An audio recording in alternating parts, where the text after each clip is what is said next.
All right, welcome to plastic. Okay, this is a topic that I've been wanting to talk about for a while, but is very hard for me because of where I'm at right now. So I used to hate myself. I've talked about it on my channel, like literally hated every part of my being. I struggled with not eating. I was like 90 pounds and I thought that I was fat and hideous and it was just bad. Fast forward to when I went to ministry school, I got a handle on the way that I thought about myself. I felt like God had told me to quit wearing all of my makeup, to quit working out, everything. And it was really hard for me. So I got to a really, really good place where I genuinely liked myself. I thought I was cute, I liked my body, etc. I was doing women's nights. It was very like my thing about loving yourself and learning how to love yourself. I mean, you guys have seen it, plastic, getting rid of Photoshop, being real. So in the last 6 months, my doctors have calculated my weight gain and they have discovered that I am gaining 3 to 4 pounds a week in the last 6 months. So I've gained a lot of weight in the last couple months, which has been like difficult for me because I'm finally at that place where I don't really fit in women's clothes. Like as far as like, I can't just like go to Forever 21 and try stuff on anymore, which I'm not used to that. None of my clothes fit, like literally none of them. And y'all know I buy a lot of clothes. My style is having to change because, you know, stuff just doesn't fit anymore. I'm just honestly been just not liking myself, feeling very ugly, feeling fat, feeling overweight, and feeling disgusting. And this is why this video is hard for me to film, because I was in such a good place of loving myself and that was my message and it still is. And I feel like a hypocrite and it sucks that the one thing that I'm passionate about is like the one thing that I struggle with. Since the miscarriage that I had, I've been having like acne like all over my body, like my legs, my chest. You'll see it in the pictures and it hurts. It's itchy. It's just weird. And I'm sure it might go away, but that is something that's kind of like adding on to my stuff just because I've literally never had to deal with it. And I understand that it's not nearly as bad as other people deal with, and that's not what it's about, because someone could be the skinniest person in the room and they're still not going to like themselves. And we can't judge someone for where they're at with how thin they are. And that's something I'm having to learn the bigger that I get, because I look at some people and I'm like, pfft. I look at my old self, I'm like, you were an idiot. But in reality, it's like, no, you actually felt worse about yourself at 90 pounds than you do right now at like 170. So there's that. Like people at my church have been like, when are you going to do your women's night? Like loving yourself. And I've just been in such a rut of not knowing how to love myself and feeling insecure, figuring out gaining weight, like taking blood tests, like what is going on.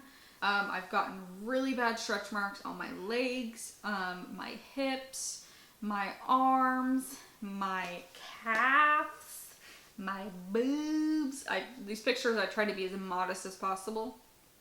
And I've gained like a lot of weight around like my stomach area, and way before I ever mentioned pregnancy or anything, like way before, when I was still like very anti-children, I had so many people come up to me and be like, oh, when are you due? And I was like, and that was really hard to deal with. It just kind of sucked.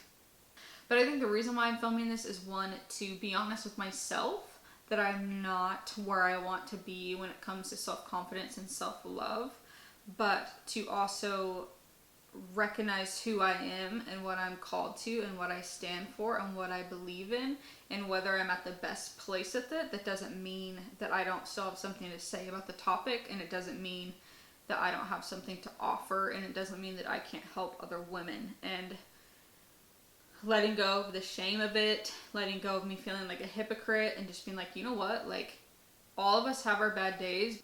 So with my YouTube channel, you guys have seen that I've been doing less makeup tutorials. I've been changing things up. I have a heart to have a message of not being plastic, being real. I'm kind of connecting, like maybe I'm not supposed to be a beauty guru like I originally thought and felt and wanted. Like I'm trying to find this really like cool hybrid, because the reality is you can do makeup, you can do your hair, you can get your nails and extensions, all of that, and still love yourself and still not be plastic. There's a way to do it properly. And so I want to show that side of who I am as well, along with the realness and the rawness and the struggles. Because the reality is that camera makes me look a lot better than I do in real life. And a lot of people, like big YouTubers, do not want to admit that, but they do not look like that. It's all angles. It's all lighting. I mean, it's makeup. They just don't look like that. The reality is I'm sitting here, I have all these rolls, and I have terrible posture.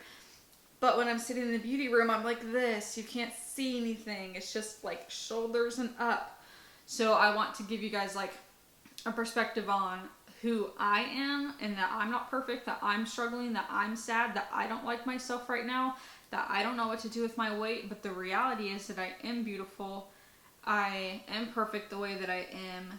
And I have to figure out what this looks like for me, and to love myself at this size, and to love myself at bigger, and to love myself at smaller. That shouldn't change the way that I feel. I don't feel comfortable in my own skin because I've been taught not to feel comfortable in my skin. I've been taught that this is bad. I've been taught that it is ugly. I've been taught that it's disgusting.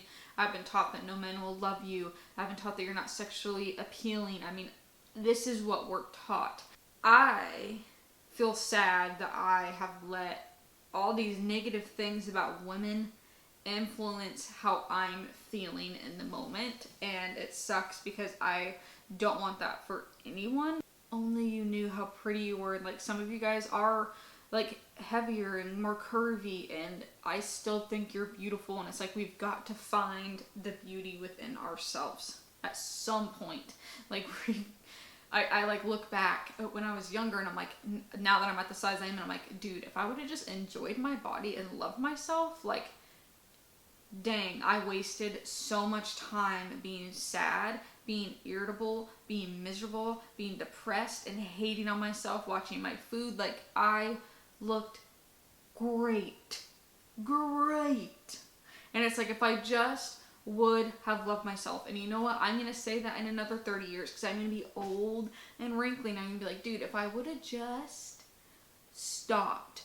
And us women, and even for men, this happens for men too, like, we have got to quit being so hard on ourselves, because we're literally missing out on life, like, straight up. And there's a lot of you that are going to Hawaii with your families and all of that, and you're choosing not to have a good time because of the way you look, and it's honestly ridiculous. And I have to say this for myself, because it is hard, and you have to learn to love yourself. When men partner with the truth, I believe that it's more powerful than when women do it, because a lot of men have put women in a box, and so when a man stands up and says that's not okay, we need more men. That brings me to my point. If you are with a man that is telling you you're not good enough, that's telling you you need to quit eating, and is telling you you need to gain weight, no, absolutely not. Leave him. You don't have time for it. You just don't. You need to learn how to love yourself and focus on yourself. Health is different than being opinionated on the way that you look. So if a man is telling you that you look a certain way, nay. Get yourself around people that are confident, that have a good message on self-love.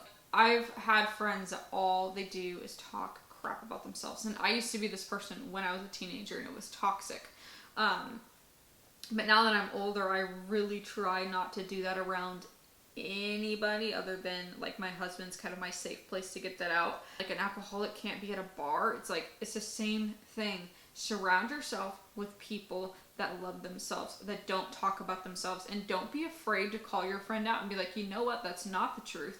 That's not okay. You are beautiful, and we as friends need to quit allowing this toxicity in our friendship. Does that make sense? The answer is not losing weight. The answer is not going on a diet. The answer is not working out. Like, you can do those things, but it's not your answer. If your answer to your lack of confidence is fixing it through a worldly thing, it's not going to work. You have to love yourself the way you are before you do anything else. I think I'm rambling and talking way too much. I love you guys. I am struggling like you are. I am a human being. But you know what? I'm still cute. I'm still sexy. And I'm still feminine. And that's for you too. And I'll see you guys next week.